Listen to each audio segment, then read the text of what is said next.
American agriculture is facing a nutrient problem. Oftentimes, it isn't that we have too few nutrients, it's that we have too many nutrients in the wrong places or that they're unavailable. When it comes to fixing this, we have some options. We can either try to dial in our efficiency, we can find substitutes that are less problematic, or we can redesign the system. That's a great second step. But then if you really want to get at those underlying problems, we have to get to the redesign. We'll also talk about the fact that coyotes aren't the only predators in your field. Plants are literally carnivores. They are ingesting bacteria through the root tip, and they're stripping off the cell wall and using it for nutrition. So right there, they are directly taking up organic nitrogen, very efficient process. And the importance of intentionality.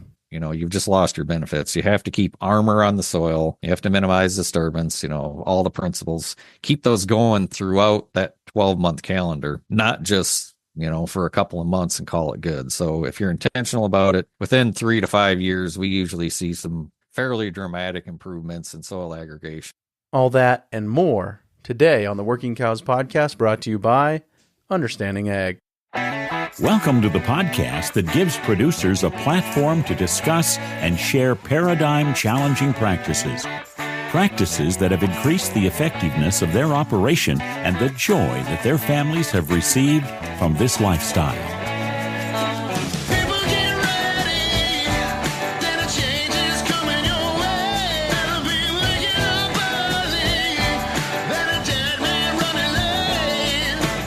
Howdy, everybody. It's Clay Connery, host of the Working Cows Podcast, recorded exclusively in the Understanding Ag studios. Very excited to welcome back to the podcast, once again, Brian Dougherty, and we're going to talk to him about nutrient management.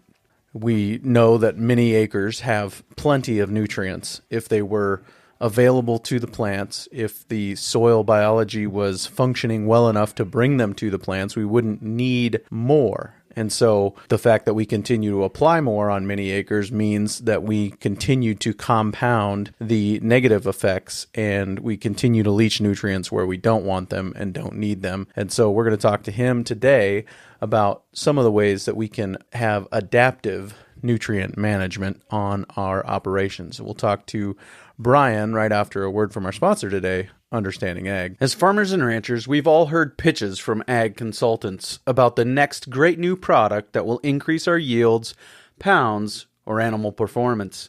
And each of those silver bullets comes with a price tag that you pay year after year, taking more money out of your pockets and putting it into someone else's. Our friends at Understanding Ag aren't out to sell you anything but the knowledge to grow healthier soil, plants, animals, and profits. Their goal is to help you become your own best manager, a short-term client, but a long-term friend and partner on the road to regeneration. If you're still hoping next year's going to be better, maybe it's time to give Understanding Ag a call. Check them out at understandingag.com. I know you'll be glad you did. Brian, thanks for joining me again on the Working Cows Podcast. Welcome back. Yeah, it's great to be here. Thanks for having me. Just kind of curious, what is in your mind on this topic of adaptive crop management and soil and nutrient management? What are you thinking about on some of those things? Sure. Yeah. So, on the grazing side, we talk about obviously adaptive grazing a lot and the principles behind that, but we don't often take those and apply those to crop management on the farm. So, we talk about like the 3 rules of adaptive stewardship, compounding, diversity, disruption. So those are fairly easy to understand in a grazing operation. So I was just kind of thinking, well, okay, how do we take those and apply those to a cropping system? And what do they mean? How can we work with those? How can we use those to our benefit for the crop side of things? Yeah, no, that's a definitely a new way to look at it. I appreciate that. So, what are some of the ways that we can implement this adaptive way of thinking about crops to our plans? Sure, yeah. So, if we just take compounding, for example, so the simple way to think about that is basically, every action you take is going to have a reaction.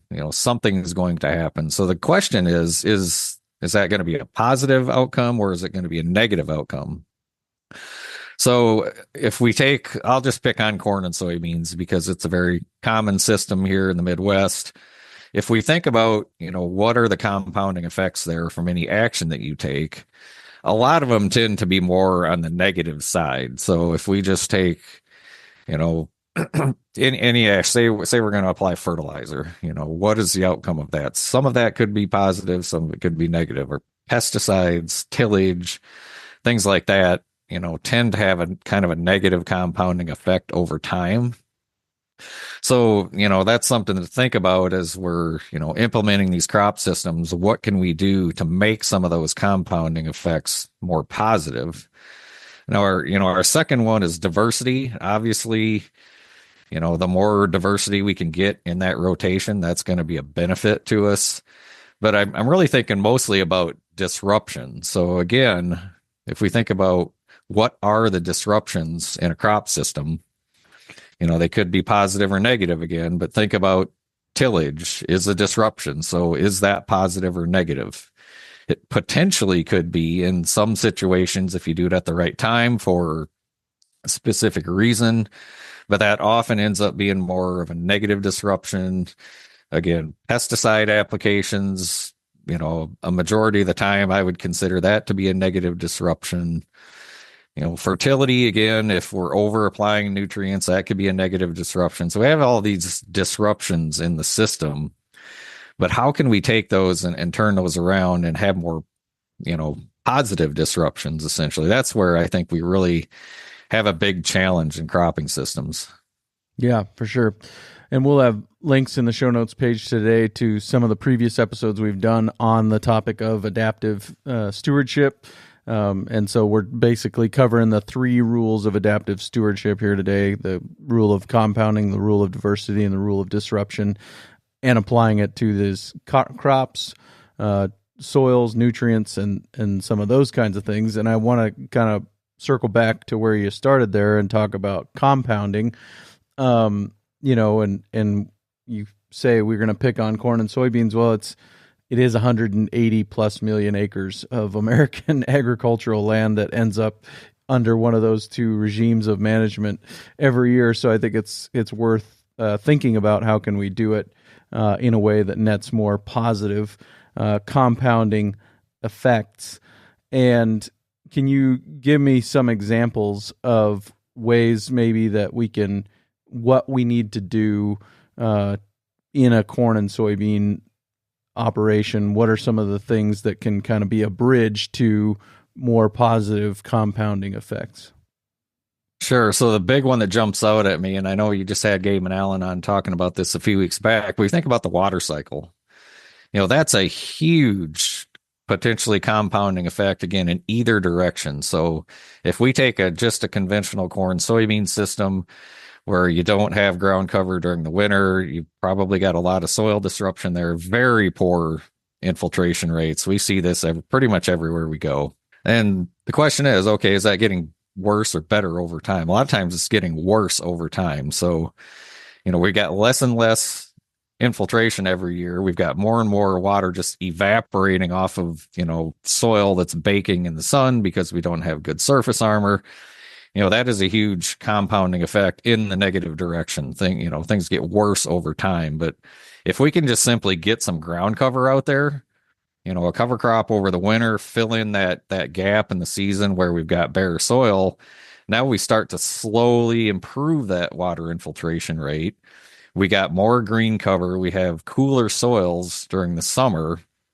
So now we can take that whole equation essentially and flip it on its head and have a positive compounding effect on the entire water cycle. Now if you've got 160 acres, you're not going to change the weather over your farm, but we know if you can make these landscape changes over, hundreds of thousands, or if we could wave a magic wand and do this on our, 180 million acres of corn and soybeans, we could absolutely have a very positive impact on the overall, weather system. We could have cooler temperatures, more consistent rainfalls rather than the drought flood cycle that we seem to have right now. And a lot of these negative compounding practices or practices that produce negative compounding effects are, in my mind, a short-term solution that you're not considering the long-term effects of this. It's not what's going to be true in 2 or 3 generations of this land. This is what we're going to do today to solve issue X. Is that true in your experience? Absolutely. We talk about, what are the things that are out we use that are just treating symptoms versus what's actually addressing the underlying cause. So if you look at what we do that's mostly just treating symptoms, they tend to be those things that end up creating the negative compounding effects. And so we need to think about addressing root causes of the problems in our crop systems. And those types of actions will tend to create our positive compounding effects. Right. And your answer there on the compounding, it covers the 6 principles of soil health, really. We're going to put a cover crop out there. Well, if we go from just corn to just a single species cover crop, not saying that's ideal or what everybody's going to do, but if we do that, we are more diverse. We've got soil armor. We've got a living root in the soil. Where all we are basically is integration of livestock away, from getting those principles covered. Now, Could we do it at a higher level? Yeah, of course we could. But it's not that big of a step. It doesn't seem to me like to go to something as simple as that. What do you think are the barriers that typically keep people from taking that step from, corn and soybeans and then nothing out there between them? What are some of the biggest barriers that keep people from taking those steps? Yeah, that's a great question. There's a lot of them. I would say, we talk about policy a lot. Obviously we don't have a ton of influence. We're probably not going to change what Washington does, but the Farm Bill and just the, how it incentivizes certain things and disincentivizes others is a huge barrier. Yeah. Education, we focus on education a lot. You can't implement what you do not know, as Alan Williams likes to say, and that is absolutely true. We see a lot of, kind of baseline interest, I'd say, in soil health practices, but people aren't really confident in implementing these practices. They worry about, am I going to lose money if I grow this cover crop? So I think the education piece is critical. The policy piece, we can't really do a heck of a lot about, and then just the boots on the ground support. That's where we come in at Understanding Ag. Somebody wants to do this, do they have somebody to help them out with it? I think, that's the big key to kind of moving the needle forward and getting more of these, practices and principles out on the landscape. Yeah. How often do you go to somebody's place and you do a demonstration water infiltration test, take them to the fence row, show them the difference in soil aggregation and water infiltration there? Is it more often than not received positively and they're kind of ready to make a change, or does it take more than that? Yeah, that's one of the light bulb moments that a lot of producers have, is when they see that infiltration test on their own farm. They hear about this stuff, but until they actually see it, it doesn't always connect. So yeah, that's one of our best teaching tools. And yeah, sometimes it's kind of a kick in the seat of the pants when they see their field can't even take in a half inch of water in an hour, and the fence row does it in 2 minutes. But more times than not, yeah, that's absolutely a motivator. That kind of wakes people up and they say, wait a minute, I need to fix this. And so then we start the conversation. Okay, how do you fix it? How can we work with the principles to get that system moving in a positive direction? Sure. And what about this piece of diversity? We've talked a little bit about it. You implement just a single species cover crop. It's more diverse than it was, so it's better than it was. But what are some of the ways that you're seeing this done well from a crop perspective, but also maybe they're still in the cash grains, but we're going to also do cover crops and some of those things. What are some of the ways that you're seeing this done well? Yeah, there's two main ones. The first would just be trying to get another crop in the rotation. Now, that's easier said than done. I know there's market access challenges, but I guess kind of the way I look at this, or what I try to encourage producers, is look, nobody else is going to create this market for you. You're just going to have to do the legwork. Some people just aren't interested, but the government, industry, academia, they're not going to create this market for you and just solve your problems. If you want another crop in your rotation and you don't have a local market, you're going to have to do some legwork, start making phone calls, start knocking on doors, and create that market yourself. That's not a very satisfying answer for a lot of people, but if you're serious about this and you want a more diverse rotation, you're going to have to do the work and find some of these alternative markets, and we can try to help people with that. But the second one obviously comes more in the off season. Cover crops, what do you do when you're not growing a cash crop?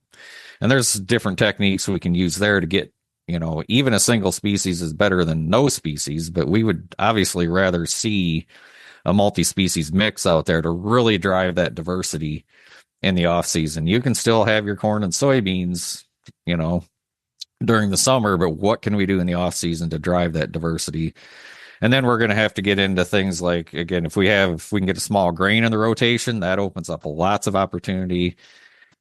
Shorter season corn and soybeans, that can give us a little bit more of a window there to be able to, get more diversity in that cover crop mix rather than just cereal rye or whatever in the wintertime. So there's different strategies we can use to try to drive that diversity piece in a crop rotation.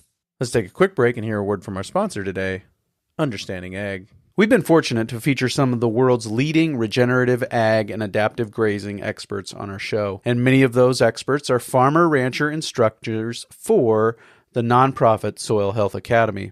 This year, you'll have several opportunities to experience and profit from attending one of their remarkable on-farm schools and workshops. Whether you're interested in learning more about diversifying corn and bean rotations to increase profitability, merging multi-species and marketing, grazing on the high plains and in northern environments, regenerative farming and ranching, or enhancing profits and production in your beef or dairy operation, the Soil Health Academy has a school for you. One of the best investments you can make is in yourself, so visit www.soilhealthacademy.org to learn more and register. Financial assistance scholarships are available. So when you talk about developing markets, can you give me an example of what you're talking about there? So we're going to go from just corn and soybeans to corn, soybeans, wheat, and we're limited at that level. Or are most of the places, and this is just me confessing my row crop illiteracy, are most places where you have corn and soybean markets, you also have a place to market wheat? Is it that limited, or is it something else entirely, that like a whole nother kind of cash crop? I'll just use Iowa for an example. That's where I grew up. So it really is a lot of places just limited to corn and soybeans. That's really all you can sell at the local elevator. They won't even take wheat. It can be very difficult to find a market for oats. But yeah, if you can work on developing a market for that small grain, then that opens up those opportunities, especially if you've got some livestock. If we want to get in the livestock integration piece, then you can get in more of a warm season, a longer season cover crop, and you can graze it and get more diversity out that way. But from there, yeah, there's lots of opportunities out there, I think, for more of your specialty crops. Again, you're going to have to kind of build these markets yourself, but people are growing things like buckwheat. You can grow cover crop seed. So reach out to your local cover crop dealer and say, hey, where are you sourcing your seed from? Can I grow some of these species for you? Now there's complexity there, but that's another option. There's heritage grains. Lots of people are making these old heritage varieties. You can start making your own flour. Really, the sky's the limit. Use your imagination here, but just start talking to people and see what is it that they would like to be able to source and they can't find. Talk to food companies. That's often your avenue to get into this. Find out what they need. What are they having a hard time sourcing? So there's all kinds of opportunities out there. Sure. And when we're talking about diversity, are we talking about more than just a diversity of roots? Or maybe the question I'm really asking is, what are we understanding now maybe that we didn't 5 years ago about diversity? And so some of the things that come to my mind when we start talking about a diversity, or we're talking about a diversity of photosynthetic potential, photosynthetic season. We're talking about a diversity of roots in the ground and the way that they impact compaction, and some of them are good at breaking up compaction. Some of them are good at punching down lower to get nutrients that are deeper in the soil. Are there more things that you would add to that list that diversity is doing, and more kinds of diversity? And then also, are there things that we're understanding now that maybe we didn't 5 years ago about diversity and what it's actually doing in the soil? Yeah, you hit on a lot of the important ones in the soil there. Obviously, we want diverse root structure because that's going to feed a diverse biological community. Each plant is doing something different in that soil. It's taking up different nutrients. It's pumping out different root exudates. It's feeding different microbes. So there's this synergistic effect happening in the soil. And, scientifically, it's really hard to pin this down and fully understand what's happening sometimes, but we see these things where, you have one species or maybe two or three and you get a little bit of benefit, but you get, I'm just pulling numbers out here, 6 or 7 species growing together. And all of a sudden you get this, compounding positive benefit that happens by having that diversity of those different plant families out there working synergistically. So that's one diversity. But then let's bring that above ground. Above ground diversity, obviously we can capture more sunlight. You got different plant architectures. You can get into relay cropping and multi-cropping and all these things, polycropping, growing multiple species, stacking different crops in different, times of the year. So we can essentially, we're trying to grow a bigger solar panel above ground. And then take it a step further. What we're really after here with all of this is economic diversity.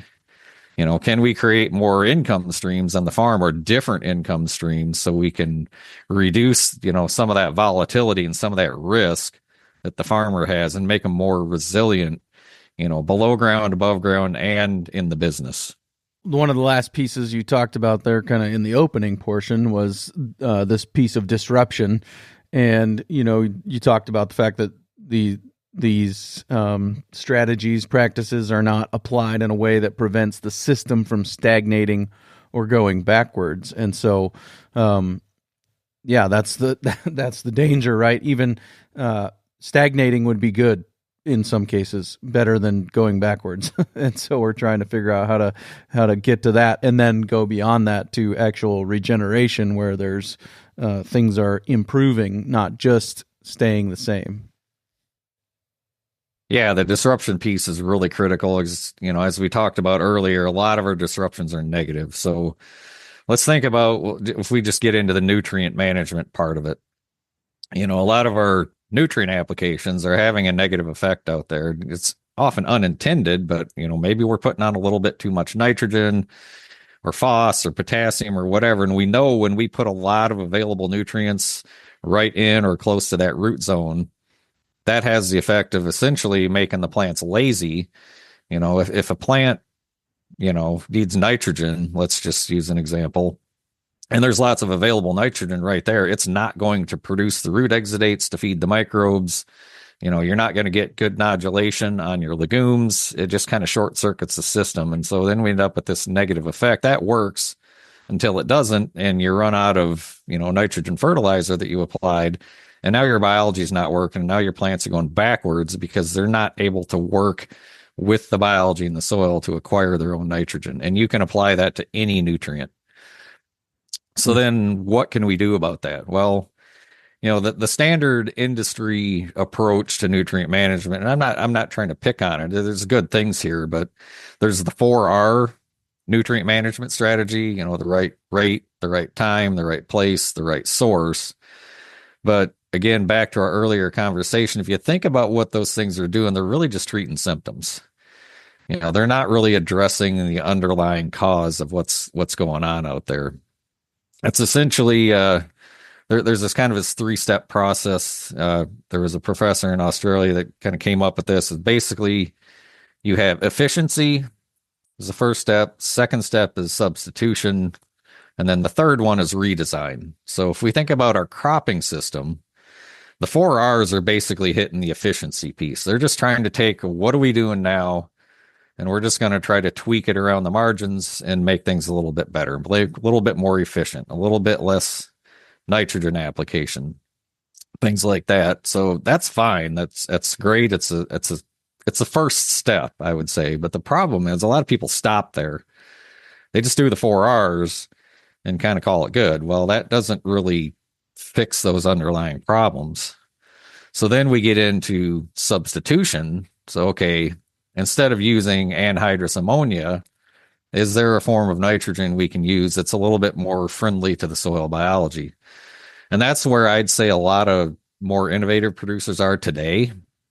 They're kind of in that substitution piece where they're taking out some of these, high salt fertilizers, pesticides that are pretty detrimental, and they're trying to substitute them for more biologically friendly alternatives, using humic acids and fulvic acids and things like that. And that's fantastic. I always encourage people, what can we do to just minimize the damage on the biology? And so that's a great second step. But then if you really want to get at those underlying problems, we have to get to the redesign step 3. And that comes back to the 6 principles. It's called the 6P approach instead of the 4R approach. You have to implement the 6 principles, because that is how you're essentially redesign your system. You can't just keep growing corn and soybeans and no cover crops and swap out a few, products for different products. It's a step, but it's not going to fix the underlying problem. So we have to redesign the system so that it accommodates the 6 principles of soil health. So give me an example of kind of a system that is flexible and resilient. Yeah, that's a great question. So flexible and resilient. So I'm thinking multiple crops in the rotation, at least 3, preferably be 4 or 5. So that gives you some flexibility from year to year to change your acreage a little bit. If you're just growing, say, corn and soybeans, yeah, you can grow more beans one year, more corn the next year, but that doesn't really give you a lot of flexibility or resilience. You're still tied to those 2 crops. So we need more crop diversity in the rotation to give us more flexibility. Obviously, it's not for everybody, but we would really like to see that livestock integration piece, because that then stacks on top of your crop enterprise. And you can do multiple species there as well. You can have multiple income streams off of that same acre if you're, willing to go down that route. So, think back to great grandpa's farm 80 years ago. I'm not saying we're going to go back to farming with horses, but they had a lot of diversity. They had a lot of flexibility. They had multiple income streams. That's really, we're just trying to take that system and adopt it to the modern age, essentially, and make it work now. So that's the kind of system I have in mind, that's resilient and flexible and adaptable. Yeah. And the challenges with that are many, I would guess, from an infrastructure and equipment standpoint, as far as harvesting, but maybe are the pieces of equipment more similar? I mean, is that as big of a hurdle as you might think, or is it a custom? You can have somebody come in and do it on a custom basis. What are some of the options there? Yeah, so equipment wise, obviously everything's gotten bigger, so that sometimes can be actually a negative compounding effect, from compaction and all that, but we won't get into that. But yeah, most times we're talking row crops, you can use the same combine. You got to figure out the different settings for harvesting different crops. Maybe you have to buy a different head depending on what kind of crop you're harvesting, but on the equipment side, as far as harvest, I don't see a lot of challenges. Where we're going to need some new equipment, if you really want to go down this road, is more post-harvest. Like, you might have to buy a seed cleaner. If you want to do polycropping, or you want to separate seeds, or you want to clean seeds, if you want to grow cover crop seed. So we're seeing a lot of interest, a lot of demand in seed cleaners. So that would be kind of a hurdle or a new piece of equipment that you might need. And then storage. Corn and soybeans, you can store them in the same bin. same aeration floor or whatever, no problem. But if you want to get into some of your specialty crops and, really small seeded stuff, and you're going to start growing cover crops, you might need some additional grain storage or different grain storage, or you're going to have to work with somebody else on that part of it. So yeah, there's definitely some infrastructure challenges that you have to work through to make this work. And do you maybe have a sense, and I'm sure the last few years have maybe thrown this out of whack, but do you have a sense of which is more profitable, livestock integration or growing cover crop seeds? I mean, I've heard some talk from guys who grow seeds or who are harvesting crops for seeds that's a pretty profitable enterprise. Would you say that's going to be more profitable just from an economics perspective than the livestock integration will probably be, or how do you think about that? That's a great question. Honestly, I don't really know which could be more profitable. That's kind of one of those it depends questions. What's the demand? How much is the seed dealer willing to pay you for it? I love the idea of growing cover crops. It's not for everybody. I would encourage people if they can make it work, try to do the livestock integration piece, just because it gives you that extra layer of flexibility and resilience. Yeah, and it's a nutrient management strategy as well, right? I mean, exactly. They're well-designed nutrient cyclers. So yeah, if you do cover crops, whatever that you're going to use that acre for a cover crop versus whatever other cash crop you would have grown. Whereas if you have the livestock piece, you can often stack that on the same acre. So there's some compounding benefits there. Because the livestock will harvest it sooner than it will be ready to be harvested for seed. Is that what's going on there? Well, say actually you could do both. You could grow a cover crop for seed, harvest it, and then come in with a cover crop and graze it. So there's lots of ways to make that flexible, I guess is what I'm saying. Sure. Gotcha. Yeah. You talked earlier about the kind of the contrast between the 6P approach and the 4R approach. And can you talk a little bit more? Well, I just appreciate the illustration, treating symptoms versus addressing the root causes. And, you talked about nodulation on the roots for the nitrogen fixing and all of those kinds of things, where basically if you provide the nitrogen the plant needs, it kind of shuts that off and doesn't do that work. Am I understanding that correctly? Yeah. So let's just use nitrogen as an example again. So in the 4R approach, you're assuming, it's very prescriptive, and that's gets back to this adaptive versus prescriptive. We need an adaptive crop system. Right now, your standard nutrient recommendations, whether it's, 4R or not, is I'm going to grow, just say 200 bushel corn. I'm going to look up a number on a chart, and it's going to tell me how many pounds of nitrogen to put on to grow 200 bushel corn. That is completely prescriptive. There's no real guidance there on when or how, and that's kind of where you get into the 4Rs. But a more adaptive approach is, okay, can I implement the 6 principles and actually fix my soil, which will allow it to infiltrate water, and most importantly, have good gas exchange, because now I can have some free living organisms in the soil that will actually make nitrogen for me. And now I don't have to apply as much nitrogen in the first place. That is an adaptive approach to crop management. We're trying to fix the underlying problem, which is compacted soil that doesn't function, rather than just treating it with a symptom. Okay, my soil doesn't function, so I need 200 pounds of nitrogen to grow 200 bushel corn. That's just, managing your nutrients based on the symptoms that you're seeing out there. Sure. What are some of the successes that you've seen from that perspective of we've got this soil functioning again, and we're able to continue to produce these yields with reduced need for our own application of nutrients? Can you share with me some kind of success stories from that perspective? Sure. Yeah. I'll just use corn as an example. So if you just look up, kind of the book values from various universities for corn production, it's usually going to be somewhere around 1 to 1.2 pounds of nitrogen per bushel of grain. That's what they're going to recommend that you apply. So, and then if you get more into the 4R route, there's some nitrogen rate calculators out there that you can use where you're factoring in, your expected price and what do you have to pay for that nitrogen. That's a little bit better system. So you might get down in the 0.8, 0.9 pounds of nitrogen per bushel of grain. So that's, I'd say a little bit more progressive producers are getting to that point, but we work with a lot of clients that are in the 0.5 to 0.7 range, pounds of nitrogen per bushel on that nitrogen use efficiency piece, because they're fixing their soil and they're getting their soil to produce more nitrogen naturally. And you don't have to give up any yield to do that. You just have to fix your soil.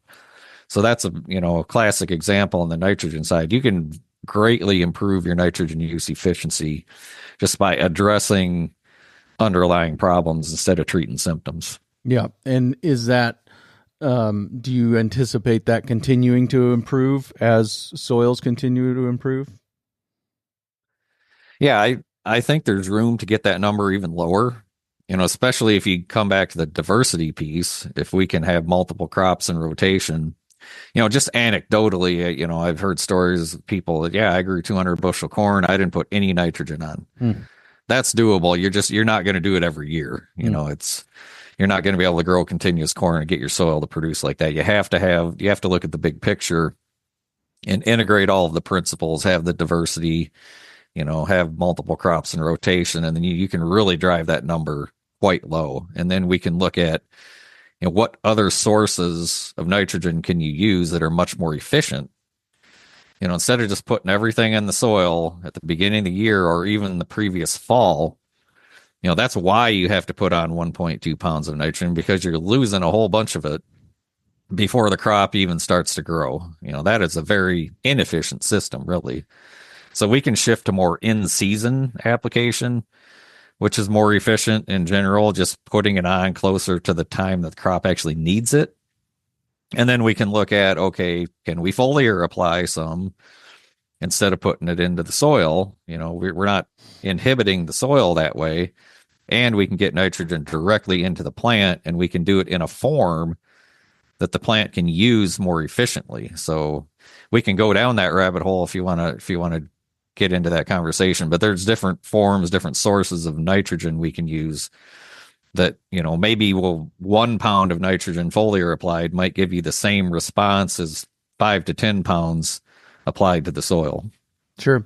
And is can it be the case that, say we've gotten to that point where this year we're going to be able to grow 200 bushel corn without applying any nitrogen? Can that be part of a system that is continuing to improve and regenerate, or is that going to always be a 2 steps forward, 1 step back kind of scenario where that 200 bushel corn year without nitrogen is a 1 step back?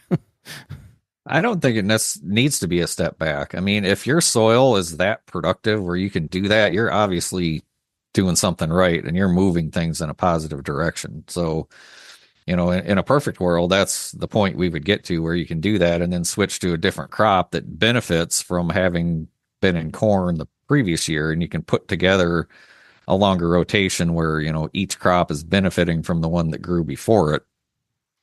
And again, we're just trying to get our soil working and productive so it can do these things for us. Now, corn is, it's been adapted over thousands of years to be incredibly productive. I'm not trying to, I don't want to mislead people here and say, yeah, you're going to go out and you're going to grow 200 bushel corn with no nitrogen. That's not what I'm saying. I'm saying it is possible to do that occasionally in, a diverse system. So yep. I think we can get there without negatively impacting the soil. Yep. Is that going to be kind of a lottery, or are there things that, where we can test and say, hey, this is going to be the year, or that we can go back into corn, or how would you make that decision adaptively, I guess is what I'm asking. Yeah, that's a great question. So getting into the testing part of it, that's one of the tools that we can use to be much more adaptive. So again, instead of using your prescriptive approach where you're just going to put your nitrogen out up front, or even maybe a split application. What can we do in season? So there's different testing that we can do. We run a lot of Haney tests, because that's not only looking at, inorganic nitrogen, but we can measure organic nitrogen in the soil and how much is, at least theoretically plant available. So the conventional thinking, 30 or 40 years back was that plants don't really use organic nitrogen. So when we say organic, that just means it's attached to a carbon, essentially. But we now know that's not true at all. Plants can directly take up organic nitrogen. So, we can use a Haney test to measure that and see how much is there and take credit for it, so we don't have to apply so much. And then there's in-season testing we can do. You can do tissue testing. You can do plant sap analysis, which is a newer method to look at what's going on in the plant in season. And then can we make some slight tweaks? Is there something, a micronutrient, for example, that's deficient, that's, holding that plant back, limiting photosynthesis, limiting protein formation, whatever it is. So yeah, there's different testing we can use to kind of dial this in and, help make some of those decisions. But at the end of the day, it has to rain, so there is there's a little bit of a lottery piece to this, obviously, from year to year. You're not going to hit that home run every time. That's for sure. How about adaptiveness in the crop rotation? I mean, is that just, every 6 years we're going to grow corn on these acres, or is it more adaptive than that, of kind of looking at these tests and saying, okay, this is the year for X crop? How would you think about that? Yeah, you could do that. I mean, it's ideally you have, say your 5 or 6 crops in your rotation that you're going to grow, but you want to be able to, call an audible essentially and say, okay, the price of whatever flax is good this year, I'm going to grow more flax. You want to have that flexibility to be able to make those changes on the fly, from an economic resilience standpoint. And then, weather conditions, obviously, if it's looking like a drier year, well, what crops do you have in the rotation that do better in drier conditions? And maybe you grow some milo instead of growing corn, less water intensive crop. So those are the kinds of strategies that you can use to kind of make that call on the fly, if you got the flexibility to do that. And then you can think about your rotation, like, what fields had what crops the year before and which ones make the most sense to follow them with. So there's gets to be a lot of complexity there, the more crops you have in rotation.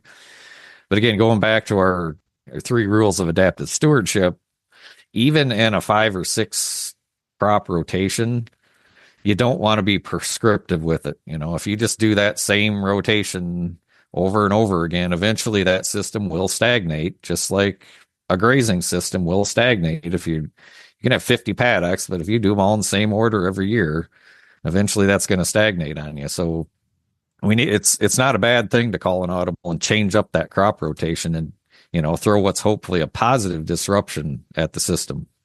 Can you give me some examples or talk to me a little bit about what some of these ideas look like from the perspective of, we're applying nutrients in smaller doses, closer to the plant demand, or nutrient sources that don't hurt or actually enhance biology rather than inhibit it? Can you tell me a little bit about what you're thinking there? On the biology side of it with nutrients, I always encourage people to look at salt indexes. So you can just look these charts up online. Different fertilizers have different salt indexes. And essentially what that number is telling you is, how much potential, basically salt, we all know what table salt is. It creates osmotic stress in the soil. So just getting into the chemistry a little bit, anything that's like a positive and negative stuck together is considered a salt. So I'll pick on potash.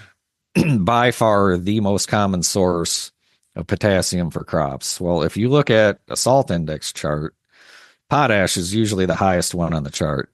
It has a very high salt index. It can cause osmotic stress in your soil. So, table salt, sodium chloride, we all know what that is. Well, if you have high blood pressure, your doctor will tell you to use the no salt stuff, which is potassium chloride, which is potash. We're literally putting salt on our soil. So we got to think about, is that really the best source of potassium for our crops? Everybody uses it because it's cheap. I get it. But if you get too much of that in the root zone, you're going to create, it makes it more difficult for the plant to take up water. That's what salts do. They create what we call osmotic stress in the root zone. So can we use a different form, say potassium sulfate, just as an example, instead of potassium chloride, because potassium sulfate has a lower salt index. And then you can potentially use less of it. It's more efficient for the soil. So that's your, substitution piece. Can we just use different forms that don't have quite the impact on biology? And especially with nitrogen, there's lots of choices out there. Anhydrous ammonia is probably the worst. That's pretty much going to cook everything that it touches when you inject it into the soil.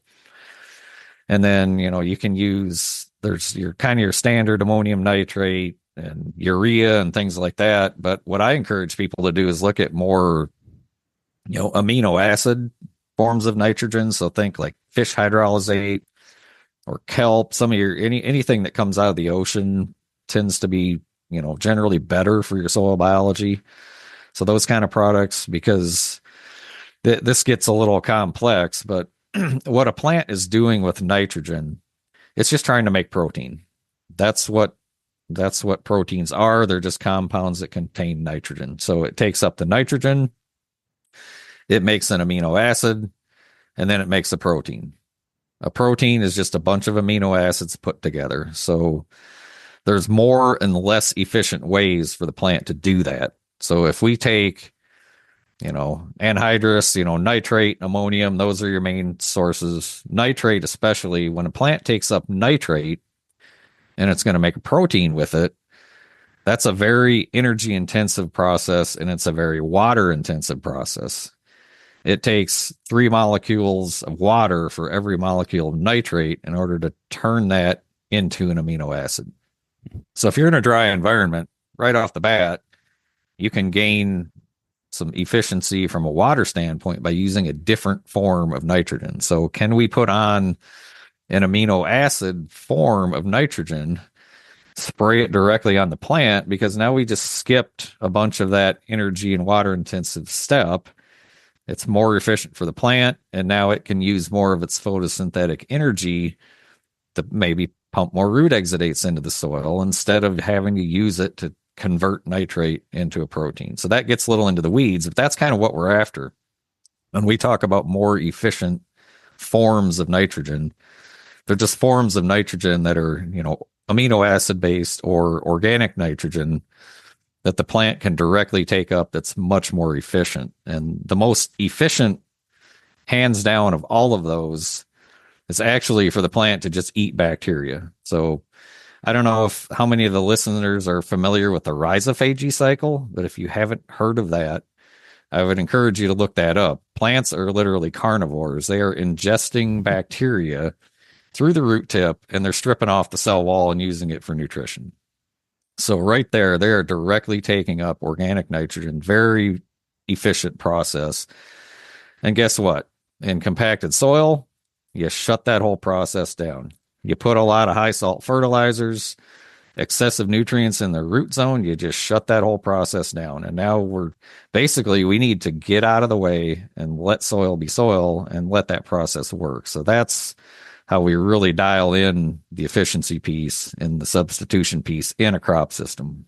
Yeah, that's a helpful paradigm to think about: efficiency, substitution, redesign. And the 6P approach, the 6 principles approach, is the redesign piece of that system, to, as much as possible, allow the roots to get the nutrients they need from the biology in the soil. I mean, that's the goal. That's the target we're continuing to shoot at, right?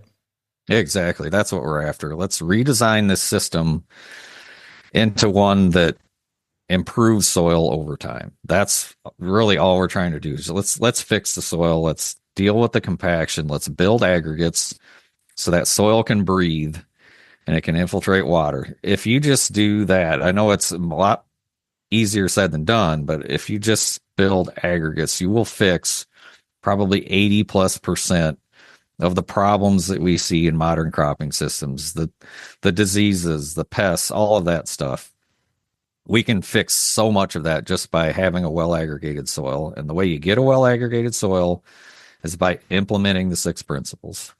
In your mind, your experience, I know this is going to depend on a whole host of factors, but just kind of give people a sense of the timeline that they might be looking at if they're going to go down this road, and kind of the resources that Understanding Ag can be, or the resource that Understanding Ag can be to kind of help them along the journey. Sure. Yeah. The timeline, again, that's going to be an it depends question. Like, well, I would say, how intentional are you about implementing the principles? If you're just going to pick 1 or 2 of them, okay, I'm going to switch to no-till instead of doing tillage. Again, step in the right direction. But one principle is not going to get you there. It's not really going to build the aggregation you need. So 2 or 3 principles, if you're willing to be intentional about that, yeah, you're going to start seeing some quite positive changes. Ideally, we'd like to see all of them. Now, I understand in a crop system, a lot of people just don't have livestock. They're not going to do that.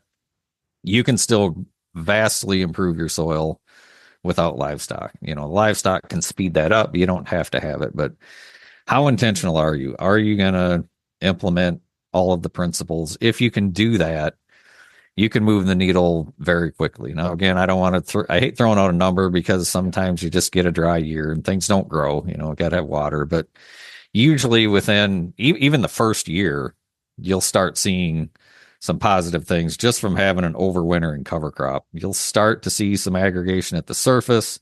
You'll start to see a little bit better water infiltration, but you have to keep that going. If you go into your crop and just disrupt all of that, you've just lost your benefits. You have to keep armor on the soil. You have to minimize disturbance, all the principles. Keep those going throughout that 12-month calendar, not just, for a couple of months and call it good. So if you're intentional about it, implement the principles, keep them going. Within 3 to 5 years, we usually see some fairly dramatic improvements in soil aggregation. And it can be kind of linear at first. Maybe the first year you have 1 inch, and the second year you have 2, and the third year you have 3. But if you keep at it, it seems like there's just kind of something that happens there. Like we've kind of talked about this with diversity too. You kind of hit that sweet spot where everything just starts to work, and it can be more exponential. And then you can really start driving aggregation down deeper, quicker. But again, you have to be intentional and stay at it and not give up, and, be adaptive to get to that point. So all of those things are things that we try to help people with at Understanding Ag. Just, the million little details that go into, making this work and not having train wrecks. That's what we're trying to, just be there as a support, because we've seen this on other farms, and we can kind of help guide people through that whole process. Sure. Very good. What's kind of the bottom line here? What's kind of the take home message? Yeah, really, the take home message I'm trying to drive here is just that if you can think about having a more adaptive approach to crop management instead of one that's prescriptive, at the end of the day, your farm's going to be more productive, your soil's going to be healthier, and you're going to be more resilient and more profitable. Sounds like a good place to be. Yeah, if we can get everybody there, that'll be a good world. Brian, thanks for your time today. Yeah, appreciate the time. Very good stuff there, as always. Always a pleasure to welcome one of the team members from Understanding Ag back to the podcast. And looking forward to next week on the Working Cows podcast. We'll be talking to Stefan Bow. We're going to talk to him about some of the ways that they've been trying to cut down on winter feed costs. And we know it's not always just the cost of the inputs, but the inputting that can make it difficult to be profitable. And so they've been doing some interesting things there in Manitoba with grazing silage piles, among other things. And so we're going to talk to Stefan right before his bull sale, actually. As you hear the episode come out on Friday, it will be the day before their bull sale. So tune in on Friday and hear some more about that. And we'll see you again real soon on another episode of the Working Cows podcast. We invite you to visit workingcows.net to subscribe to the show via iTunes or Stitcher. You'll also find detailed show notes pages, resources from our guests, and the industry leaders who have influenced them. For more ideas on putting your cows to work for you in a more profitable way, tune in next week.